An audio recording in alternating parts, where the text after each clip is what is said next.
यो राज्यले हामीलाई लिङ्गको आधारमा तपाईहरुलाई जातको आधारमा गर्यो। अब हामी त कमसे कम समाजमा लुकेर छिपेर हिँड्नुपर्ने अवस्था छैन। तर यौनिक अल्पसंख्यक बच्चाहरू जुन घरमा जन्मेको छ त्यो घरको गार्जेनहरूको अवस्था हेर्नु त कति दयनीय छ। सम्मानित रूपमा जसरी ज्येष्ठ नागरिकलाई भत्ता दिइन्छ, जसरी यो राज्यले चाहिँ अपाङ्गलाई भत्ता दिन्छ, त्यसै गरी यौनिक अल्पसंख्यकलाई सम्मानजनक रूपमा उहाँहरूले चाहेको रूपमा नागरिकता पाउनुपर्छ र राज्यले उहाँहरूको आर्थिक अवस्था मजबुत बनाउनको लागि व्यवस्था गर्नुपर्छ र नपाउन्जेलसम्म सामाजिक सुरक्षा कोषमा उहाँहरूलाई पनि समेटिनुपर्छ। यी कुराको आवाज हामीले सदनमा उठाइरहेका छौँ। आज निर्वाचन प्रणालीका कुराहरूमा हिजोको र आजमा धेरै परिवर्तन चाहिँ भएको छ, तर पनि हामीले यो पछुवाको गतिमा भएका पाइरहेका छौँ। मूलत कानुन बन्दाखेरि कसको लागि कुन कानुन बन्यो भन्ने कुराहरू नै समुदायमा जसको लागि हाम्रो एउटा पहरियामा उठान छ, जसको लागि कोड बनाइयो उसैको पुच्छर बाहिर भने जस्तो जसको लागि कानुन बनाएको छ उहाँहरूलाई नै थाहा छैन। कानुन बनाउने प्रक्रियाहरू पनि त्यस्तै अलि उजेलमा परेको छ। कानुन यहाँ चाहिएको पनि फेरि कसैलाई अरू विधेयकका रूपमा आइसकेका छन्, केही कानुनहरूका निर्देशिकाहरू बन्न बाँकी नै छ। तर यी बनिसकेका कानुनको बारेमा मेरो दोस्रो कार्यकाल 9 वर्ष पुगिरहँदाखेरि तपाईहरू जस्तो सम्मानित व्यक्तित्वहरू जसले एउटा वर्गको नेतृत्व गरेर आज यहाँ आवाज उठाउन आइरहनु भएको छ, यस्तो वर्गले पनि हामीलाई जुन ठाउँमा तपाईहरूको हिजोको मतदानले पुगेका छौँ, तपाईहरू जस्तो व्यक्तिले पनि हामीलाई मान्यजी तपाईहरूलाई हामीले एउटा कानुन निर्माण तहमा पुर्याएका छौँ। कसको लागि कस्तो कानुन बनाइरहनु भएको छ त? दलितको लागि कस्तो कानुन बन्यो, अपाङ्गको लागि कस्तो कानुन बनेको छ, जनहितमा कस्ता कानुनहरू बनेका छन् भन्ने कुराहरूको प्रश्न हामीलाई आजसम्म नसोधिएको अवस्था छ र हामी यसरी अलिकति गैर जिम्मेवारी हामी पनि भइरहेको अवस्था छ। हामीलाई सम्बोधन हुन्छ के भने हाम्रो भूमिका एक थरीको छ र जनताको मतदाताको बुझाइ अर्को थरीको छ। हामीलाई मतदाताको बुझाइ के भएको छ भने विकासको लागि पठाएको हो।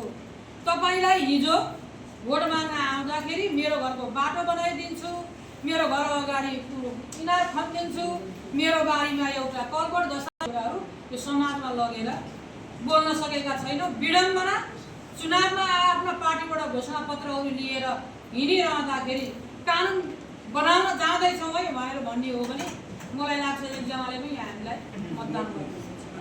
हामी विकास गर्छौँ भनेरै भन्नुपर्ने हुन्छ अनि मात्रै मतदान। कानुनको यस्तो अपव्याख्या छ। रहेको अवस्था चाहिँ विकास त तपाईँहरूको नैसर्गिक अधिकार हो। विकास त सरकारले दिनुपर्ने कुराहरू त त्यो जातीय विभेद नगरिकन, लिङ्गको विभेद नगरिकन नेपालमा बसोबास गर्ने 125 भन्दा बढी जाति, 123 भन्दा बढी भाषिक र 10 भन्दा बढी धर्म मान्ने वर्गलाई समान अधिकार दिनुपर्छ। तर सबै कुराको व्यवस्था अहिले राज्यले गर्न सकेको छैन। विदेशमा हेर्ने हो भने चाहिँ बसोबास पहिले त्यो प्लानिङ गरेर बसोबास गराउँछ। अनि नेपालमा चाहिँ के छ भने पहिले पास बसाउँछ अनि त्यसपछि प्लानिङ गर्न थाल्छ। अनि काहीँ 3 फिटको बाटो हुन्छ, काहीँ 13 फिटको बाटो बन्छ, न त्यहाँ खानेपानी पुगेको हुन्छ, न त्यहाँ बत्ती पुगेको हुन्छ, न त्यहाँ शिक्षा नै पुगेको हुन्छ। यसरी धेरै कुराहरूबाट फेरि एउटा घर 1 किलोमिटरमा छ भने दुईटा घर चाहिँ 2 किलोमिटरको पर पुगेको हुन्छ। बस्तीहरूको अवस्था त जटिल छ। मान्छेका नैसर्गिक अधिकार बाँच्न पाउने जुन सामान्य आधारभूत समस्या त राज्यले सम्बोधन गर्न सकेको अवस्था छैन भने अन्य कुराहरूलाई त हामीले अहिलेलाई यो आन्दोलनको रूपमा बिस्तारै सकारात्मक हिसाबले राज्यसँग उपलब्धि भएका हाम्रा अधिकारका कुरालाई संस्थागत गर्ने, बाँकी रहेका कुरालाई राज्यलाई तपाईको मेरो र हामी सबैको जितेन्द्रजीलाई देखाइदिन्छौँ। मसँग एउटा दलितको मुद्दा आयो भने जाऊ न जितेन्द्रजी त छिट्टै छथिन्, वही जाऊ न वही कदे दिदिन् वही जे दे दिदिन्। अनि एउटा महिलाको मुद्दा आयो भने म मान्यजी कहाँ पठाइदिन्छु, अञ्जनाजी त छिट्टै छथिन्, अहीँकै मान्यजी त काल भोट दबाउ अहीँ त जिताको पठाइदिने रहियो उनके लगन जाऊ न। समाजले यस्ता कुरालाई साझा रूपमा हेरेको छैन। मसँग कुनै मुद्दा आउँछ भने म यो देशको एउटा नागरिक हुँ, म एउटा जिम्मेवार व्यक्ति हुँ।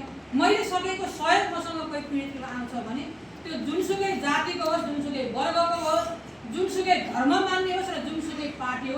मेरो कर्तव्य हुन्छ उसलाई मैले न्यायसम्म पुर्याउने सहजीकरण गरिदिने मेरो कर्तव्य हुन्छ।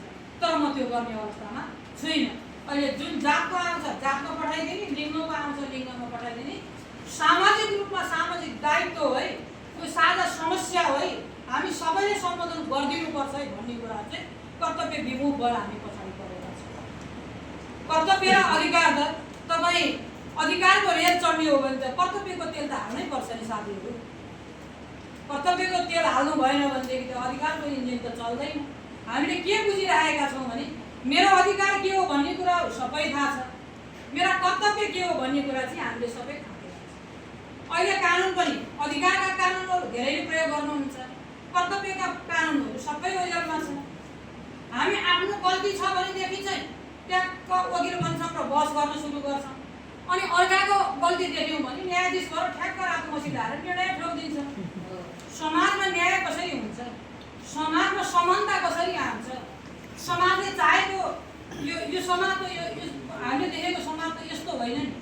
न्यायको पहुँच सबैको हुनुपर्छ, राज्यले सुनिश्चित गरेका अधिकार सबैलाई बराबरी रूपमा उपभोग गर्न पाउनुपर्छ, यहाँका सेवा सुविधामा सबैले उत्तिकै समान सहभागिता पाउनुपर्छ भनेर त संविधान त लेखेकै छ नि। संविधानमा कुनै पनि जातलाई जातको आधारमा सार्वजनिक रूपमा तपाईँहरूले आजसम्म जातको आधारमा भोगिरहेका समस्याले भोलिबाट निराकरण पाउँदै जाओस्, कुनै पनि व्यक्तिले जातको आधारमा कहीँ पनि उपेक्षित गर्न नपाओस्, यो हाम्रो दायित्व पनि हो, हाम्रो चाहना पनि हो। तपाईँहरूले अब बस चलाइदिनुपर्छ क्या। चिया कपमा बस्दाखेरि ल है, दलित हामीले एउटा यो मध्य प्रदेशले 7वटा समिति छ, विषयगत 7वटा समिति छ, जसमा महिला बालबालिका तथा सामाजिक न्याय समिति भन्ने समितिले दलित विधेयक पास गरेको छ। जुन दलित विधेयक 7